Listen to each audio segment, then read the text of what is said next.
Dobro jutro, Your Excellencies, dear friends, colleagues, ladies and gentlemen. First of all, I'd like to start by thanking the organisers, 35mm, Nomen and Mina, for arranging this conference on this issue of such importance, both globally and for Montenegro. I want to take you back to 1995, when the American commentator Clifford Stoll in Newsweek wrote, "Try reading a book on a disc. At best, it's an unpleasant chore. The myopic glow of a clunky computer replaces the friendly pages of a book.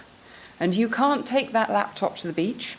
Yet some predict that we will soon buy books and newspapers straight over the internet." He said, "The truth is that no CD-ROM can take the place of a competent teacher. No computer network will change the way government works. And no online database will ever replace your daily newspaper." Newsweek, of course, is now only available online. Here in Montenegro, 34% of citizens get their news from online sources, and CIMI reported that for the first time in the 2016 elections, spending on the online campaign exceeded spend on traditional media. However, Mr. Stoll was not all wrong. He went on to say, "What the internet hucksters won't tell you is that the internet is one big ocean of unedited data, without any pretense of completeness, lacking editors, reviewers, or critics. The internet has become a wasteland of unfiltered data. You don't know what to ignore and what is worth reading." Does this sound familiar to you?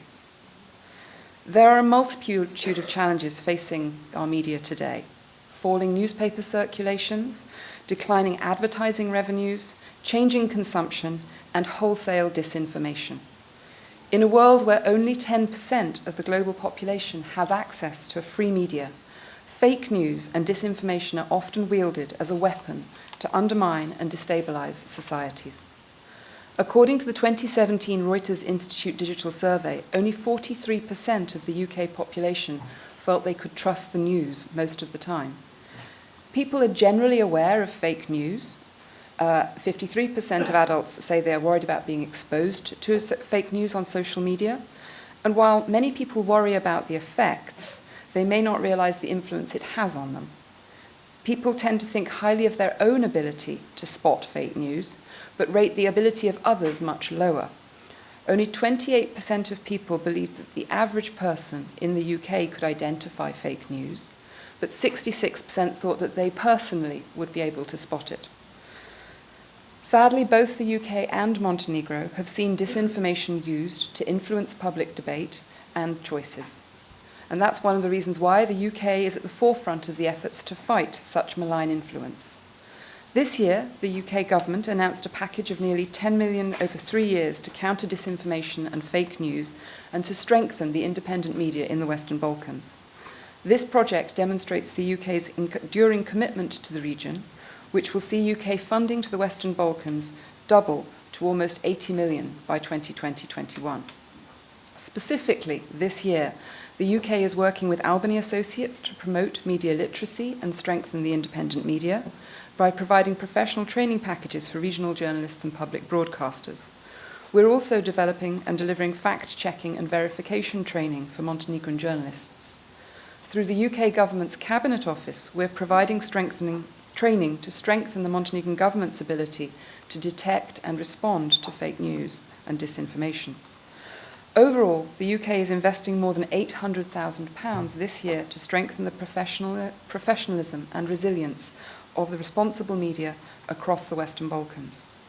Next year, we will launch a new £9 million programme run by the British Council, the Thompson Foundation, and Bern to focus on media training as well as business development and sustainability strategies for media outlets.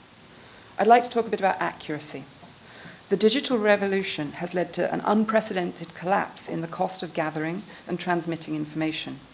While it's never been easier to publish and receive information, it has also never been easier to spread lies and conspiracy theories.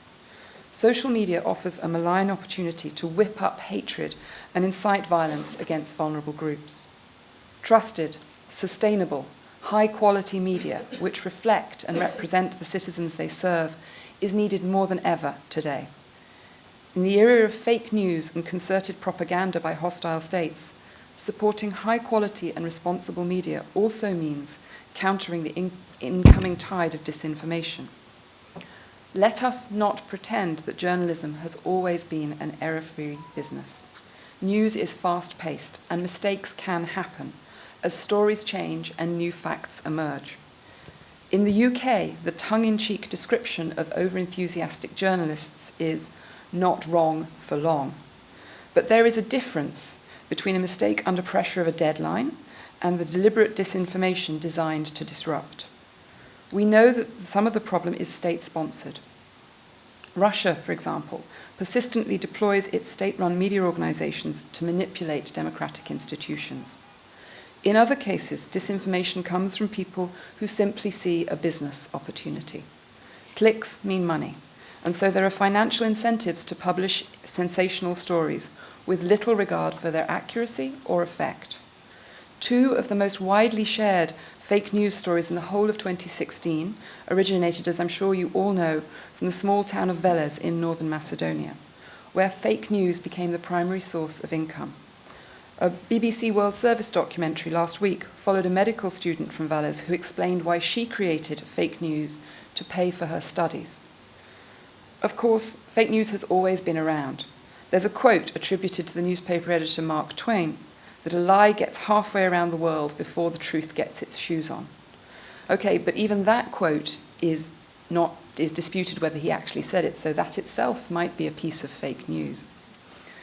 Objectivity and an ethical approach should be at the heart of responsible journalism. To quote the legendary Guardian editor, C.P. Scott, "Comment is free, but facts are sacred." Objectivity means stating that a fact is wrong and that a fact is true, or that a fact is true, and not giving airtime to total nonsense. Where facts can be established, the media's duty is to tell the truth. Everyone in this room, whether you are print, broadcast, or online, has a part to play in providing reporting that people can trust. But it is not just the job of the embattled media to tackle disinformation. We must work together on technological solutions. Tech companies are starting on the journey to maturity. They started out as adolescents who moved fast and broke things and reveled in it. Now they accept they have a responsibility to society to provide an online world of trust, not of fakery.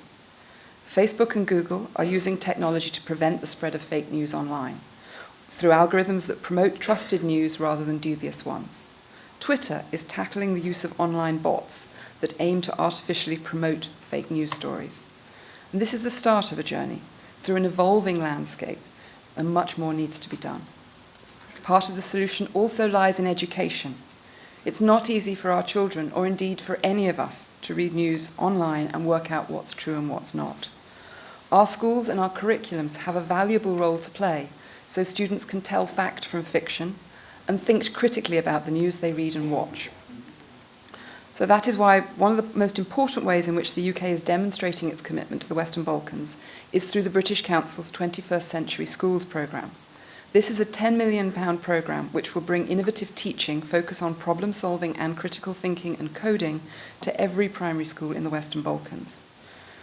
No country has ever made a commitment on this scale to investing in the future of the young people in the region, and hopefully in their ability to tell fact from fiction.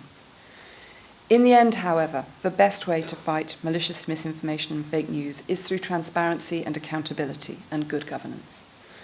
Now, when Montenegro is discussing changes to its law on freedom of access to information, this is an opportunity for me once again to express my appreciation of the government's commitment to the proactive publication of information, as they eloquently stated in their National Action Plan for implementing the Open Government Partnership in 2018 to 2020. Allow me to quote what the government said, the Montenegrin government. "The right to freely access information held by public authorities is an important aspect of democracy. Citizens are entitled to true and timely information on matters affecting their lives and their environment, and have the right to participate in decision-making. The full implementation of the Free Access to Information Law is seen in its oversight functions, since citizens and other entities may have direct insight into the operation of public authorities and the work of officials. This is one of the tools to prevent negligence, misconduct, abuse of office, and corruption. In this ambitious action plan, the Open Government Partnership, Montenegro has made a number of important commitments, including the greater use of open data portal, the publication of electronically readable materials from government sessions, and the adoption of amendments to the Free Access of Information Law to create a legal framework more conducive to the exercise of this right. I have very little to add to this impressive list of commitments, except to say that society needs to embrace a transparent approach to information and government. In conclusion, people are increasingly looking for trust in the midst of a sea of uncertainty. All of us in this room, whether in the media or in civil society, has a part to play in providing reporting that people can trust.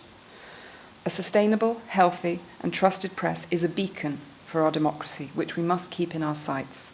And the UK is committed to supporting this both globally and in Montenegro. Technology will not slow down. It will only get faster and smarter.